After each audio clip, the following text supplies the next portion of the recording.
Welcome to the Lifestyle Medicine Update. I'm Dr. James Machino. You know, a 2013 study in the Journal of the American College of Nutrition really caught my eye.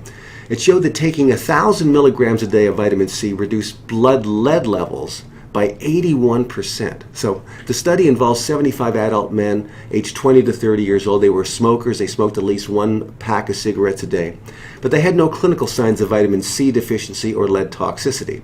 So we know that cigarette smoke contains a fair bit of lead, but in these men, they all had lead levels in their blood that were below 1.45 micromoles per liter, which is the minimum blood level associated with lead toxicity symptoms. So they didn't have any symptoms of lead toxicity. The men were randomly assigned to 3 study groups. So 25 of the 75 men took 1,000 milligrams a day of vitamin C as a supplement. Another group of 25 men took 200 milligrams a day of vitamin C each day. And another group of 25 men took the placebo, so there was nothing in the pill whatsoever. So the researchers measured blood and urine vitamin C and lead levels at the beginning of the study and then every week for 4 consecutive weeks. So the group supplementing with 1,000 milligrams of vitamin C showed an increase in blood vitamin C levels and an 81% reduction in blood lead levels. In fact, the 81% reduction in lead levels occurred after just the first week of vitamin C supplementation, which was very impressive. So the group supplementing with 200 milligrams of vitamin C, which is a significant dose of vitamin C, didn't even show a rise in vitamin C blood levels, and they saw no decrease in blood lead levels. So that 200 milligram dose was not enough to lower blood lead levels in those individuals. Now, the placebo group, of course, showed no change in vitamin C level and no change in lead level. So they were sort of the control group. Now, here's what's interesting. There's a support group called the Global Lead Advice and Support Service. And they've published data showing that there are certain key nutrients that when you put them into your body, they help to reduce blood lead levels. And those key nutrients are vitamin C, calcium, iron, and to a lesser degree, zinc and phosphorus. So these nutrients seem to decrease lead levels by blocking the absorption of lead from the gut into the bloodstream in the first place.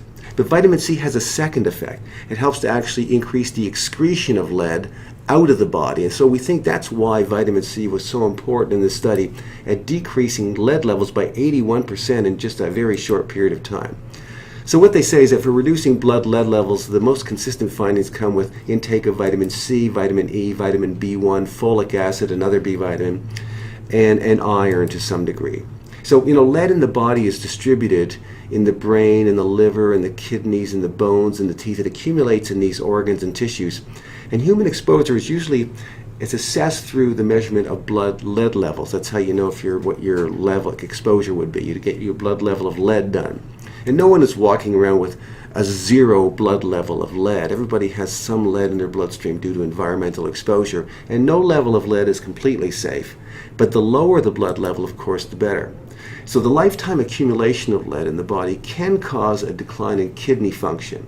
It can produce anemia. It can cause high blood pressure. It can cause a low sperm count in men and decreased fertility, and may be contributing to Alzheimer's disease, Parkinson's disease, and Lou Gehrig's disease as sort of central nervous system effects. Of course, high lead exposure in children can have devastating effects on brain development and the nervous system in general. But today we're really talking about how to reduce lead levels in adults. So I personally have taken 1,000 milligrams of vitamin C for many years as part of a high-potency multiple vitamin mineral. And after looking at this research, keeping my blood lead level lower may be one more reason for me to keep on doing this. So I've included the scientific evidence and references in the text below. If you want to do any further reading, you can just click on the links there. So until we meet again, I'll encourage you to eat smart, live well, and I know you're going to look and feel great. See you next time.